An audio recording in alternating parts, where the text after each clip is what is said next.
जय हिंद, जय भारत दोस्तों। हम बात करेंगे दुनिया में जल प्रवाह की दृष्टि से, जल आयतन की दृष्टि से सर्वाधिक जल प्रवाह वाली नदी की, जिसका नाम है अमेज़न। ये अमेज़न नदी कहते हैं दक्षिण अमेरिका की आत्मा है।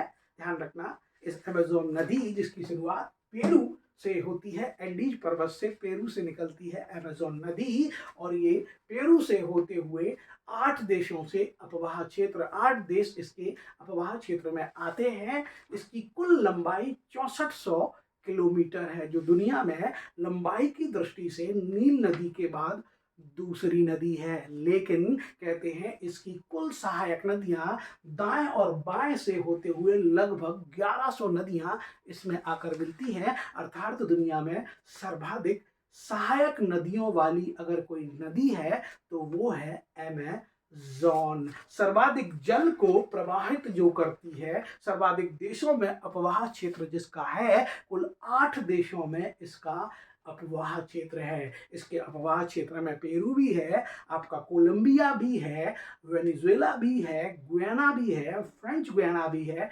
सूरीनाम भी है, ब्राजील भी है, बोलाविया भी है। ये सारे देश इस अमेज़न के अपवाह क्षेत्र में आते हैं। और अमेज़न की सबसे महत्वपूर्ण बड़ी सहायक नदी है मदिरा, जिसको आप मदिरा से याद कर सकते हैं। मदिरा बोला जाता है लेकिन आप हिंदी में मदिरा से याद कर सकते हैं, जो इसकी सबसे लंबी सहायक नदी है। इसका मुख्य अपवाह क्षेत्र ब्राजील में है, और कहते हैं अमेज़न नदी के क्षेत्र को विषुवत वृत्त के पास स्थित होने के कारण सर्वाधिक वर्षा मिलती है। तो पूछा जाता है कि किस नदी वेशन को सर्वाधिक वर्षा वाला क्षेत्र बोला जाता है, तो उसका आंसर भी आता है अमेज़न। और अमेज़न विषुवत वृत्त के पास है तो जल की मात्रा इसमें भरपूर रहती है। विषुवत वृत्त के पास है तो इसमें जल गर्म बना रहता है, उसका तापमान ज्यादा रहता है,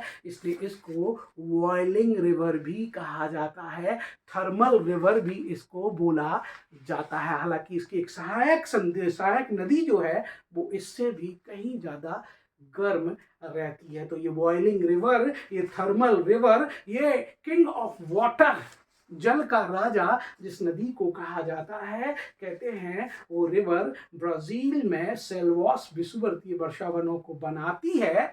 और इन्हीं विषुवतीय वर्षावनों को कहते हैं विश्व का लंग्स, या विश्व के फेफड़े, या लंग्स ऑफ वर्ल्ड भी बोला जाता है। और ये कहते हैं अमेज़न नदी 6400 किलोमीटर की यात्रा करते करते कहते हैं कि विषुवत वृत्त के निकट, विषुवत वृत्त को काटती है ये नदी, विषुवत वृत्त के निकट 2 भागों में बट जाती है और अटलांटिक महासागर में मिल जाती है। इसका कुछ भाग उत्तरी अटलांटिक महासागर में गिरता है और इसका अधिकांश भाग दक्षिणी अटलांटिक महासागर में गिरता है। तो ये है कहानी the king of water Amazon की, जिसमें कहते हैं सांपों का राजा एनाकोंडा पाया जाता है। तो ये था संक्षिप्त प्रयास अमेज़न का। जय हिंद, जय भारत।